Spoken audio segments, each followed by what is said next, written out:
하나님 말씀 누가복음 21장 5절에서 19절 말씀까지입니다.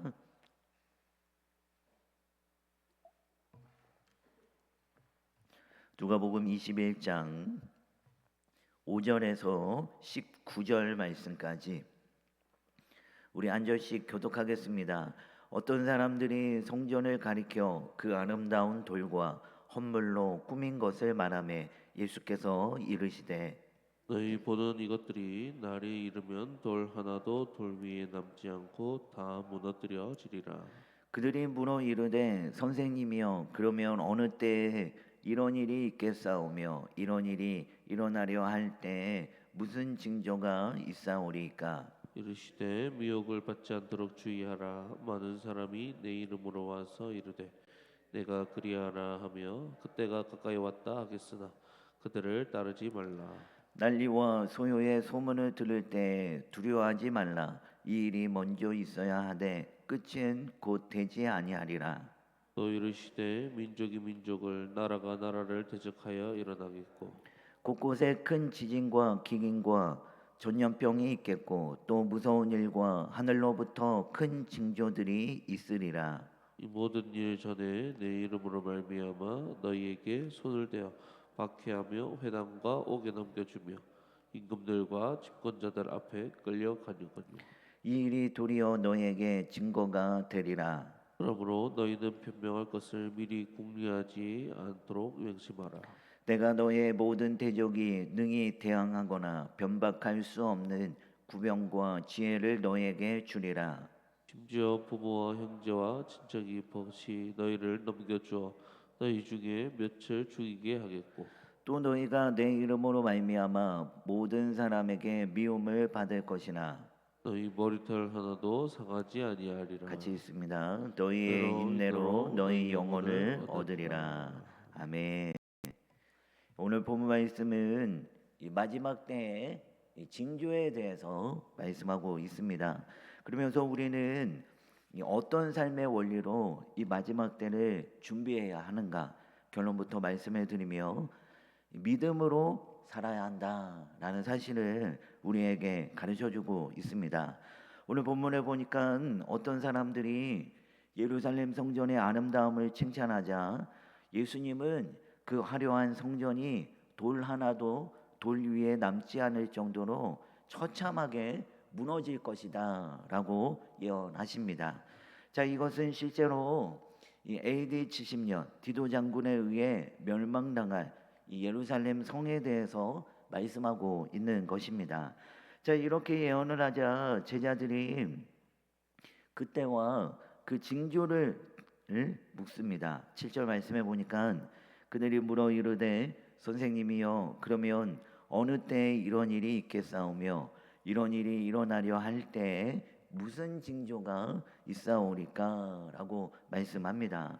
자, 이렇게 이 마지막 때가 언제 있을지 또한 어떤 징조가 있을지 그때와 그 징조에 대해 제자들은 예수님께 여쭤봅니다. 그러면서 예수님은 크게 네 가지 징조에 대해서 말씀하십니다. 첫 번째로는 거짓 그리스도의 미혹입니다.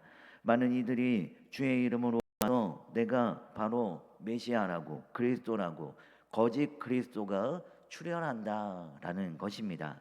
그리고 두 번째는 난리와 소문입니다. 민족이 민족을 나라가 나라를 대적하며 민족 또는 국가 간의 전쟁이 빈번하게 일어나게 될 것이다 라고 말씀합니다.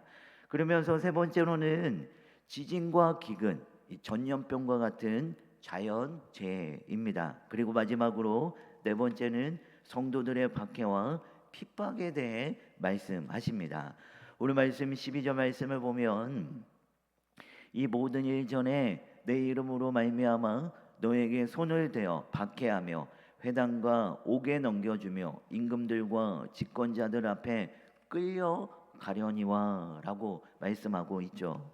또한 16절 17절 말씀에도 보면 심지어 부모와 형제와 친척과 벗이 너희를 넘겨주어 너희 중에 며칠 죽이게 하겠고 또 너희가 내 이름으로 말미암아 모든 사람에게 미움을 받을 것이다라고 했습니다. 여러분, 이처럼 세상은 이 복음을 거부하고 복음을 부정합니다. 그래서 마지막 때가 다가오면 다가올수록 성도들은 이 고난을 받을 것이다라고 말씀합니다. 그러나 끝까지 견디는 자는 어떻게 됩니까? 19절 말씀에 보니까 너희의 인내로 너희 영혼을 얻으리라라고 했습니다.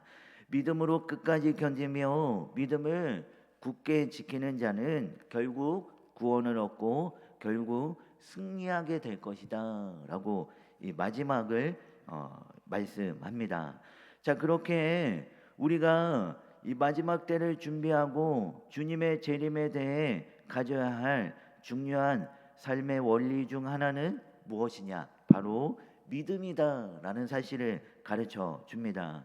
자, 앞에서 마지막 때가 되면 이 거짓 그리스도가 미혹한다라고 했습니다. 그래서 8절 말씀에 보면 미혹을 받지 않도록 주의하라. 많은 사람이 내 이름으로 와서 이르되 내가 그러하며 때가 가까이 왔다 하겠으나 그들을 따르지 말라라고 했습니다. 아무리 거짓된 것을 진짜인 양 포장하며 미혹하고 유혹한다 할지라도 거짓된 것에 너희가 현혹당하지 말라라는 것입니다. 다시 말해 예수님을 믿는 믿음을 굳게 지키라라는 것이죠. 우리가 굳게 믿어야 할 믿음의 대상과 믿음의 내용에 대해서 결코 흔들리지 말라라는 것입니다. 어떠한 가운데서도 거짓된 것에 미혹당하지 말라라는 것이죠. 그렇기에 우리가 마지막 때를 준비하고 주님의 재림에 대해 가져야 할 중요한 삶의 원리는 무엇이나 바로 믿음이다라는 것입니다.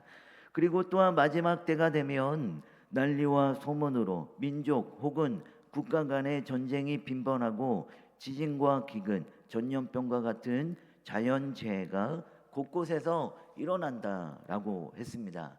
여러분, 이런 것들 때문에 일반적으로 사람들은 정말 마지막 때 그러면 어떻습니까? 사람들은 두려움을 가집니다. 9절 말씀에도 보면 두려워하지 말라라고 했습니다. 그만큼 사람들은 어떠한다라는 것입니까? 종말에 대해 두려워한다라는 것이죠. 11절 말씀에도 보면 무서운 일과 하늘로부터 큰 징조들이라고 했습니다. 그러니까 그때는 그저 평범한 일이 아니다라는 것이죠. 그만큼 사람들은 무서워한다라는 것입니다. 정말 그러면 꼭 하늘이 무너지고 땅이 솟아오를 것만 같죠. 그래서 사람들은 여러 일어나는 일에 불길한 징조를 느끼고 어떻게 해야 하나 두려워하고 무서워합니다. 그러나 우리 믿음의 성도들에게 있어서의 마지막 때는 어떤 날입니까? 두려움의 날이 아니라 기쁨의 날입니다. 믿지 않는 자들에게 있어서는 마지막 때 심판을 받지만 믿는 자들에게 있어서는 어떠한 날입니까? 구원의 날이요 최후 승리의 날입니다. 그렇게 그날은 두려움의 날이 아니라 기쁨의 날인 것이죠. 그러므로 우리가 마지막 때를 준비하고 주님의 재림에 대해 가져야 할 중요한 삶의 원리는 무엇입니까? 바로 믿음입니다. 하박국 말씀이나 로마서나 히브리서 말씀에 보면 우리 믿는 자는 어떻게 삶을 살아야 하느냐? 의인은 믿음으로 말미암아 삶을 살아야 한다라고 했습니다. 이처럼 우리는 믿음으로 삶을 살아야 합니다. 고난은 잠시 잠깐이지만 저 영원한 하나님의 나라는 영원합니다. 여러분, 우리에게 어떤 고난과 핍박이 있다 한다 할지라도 어떠한 미혹과 유혹이 있다 한다 할지라도 끝까지 믿음으로 삶을 살아가는 우리 모두가 다 되어지길 소망합니다. 때로는 바보처럼 느껴질 때가 있습니다. 왜 이렇게 삶을 살아야 하냐고 악인들이 형통하는 모습을 보면 억울하기도 하고 이해가 되지 않을 때도 있습니다. 그러면 낙심되기도 하고 실망되기도 합니다. 그러나 끝까지 믿음으로 견디며 끝까지 믿음을 굳게 지키는 자는 어떻게 됩니까? 구원을 얻게 되어지고 최후 승리를 얻게 됩니다. 결국 악인들은 심판받고 의인들은 구원받는 것, 이것이 바로 최후의 삶의 결과입니다. 그러므로 우리는 이 믿음을 지키기 위해 어떻게 삶을 살아야 합니까? 선한 싸움을 싸워야 합니다. 어떠한 고난과 핍박이 있든 어떤 유혹과 미혹이 있든 예수님을 믿는 이 믿음의 대상과 믿음의 내용에 대해 결코 흔들려서는 아니 됩니다. 여러분, 끝까지 믿음을 지키며 힘써 싸우며 나아가는 우리 모두가 다 되어지길 소망합니다. 오늘 하루도 구원의 날이요 기쁨의 날인 그날을 기대하고 소망하며 믿음으로 삶을 살아가는 우리 모두가 다 되어지길 소망합니다. 이 시간 함께 기도하며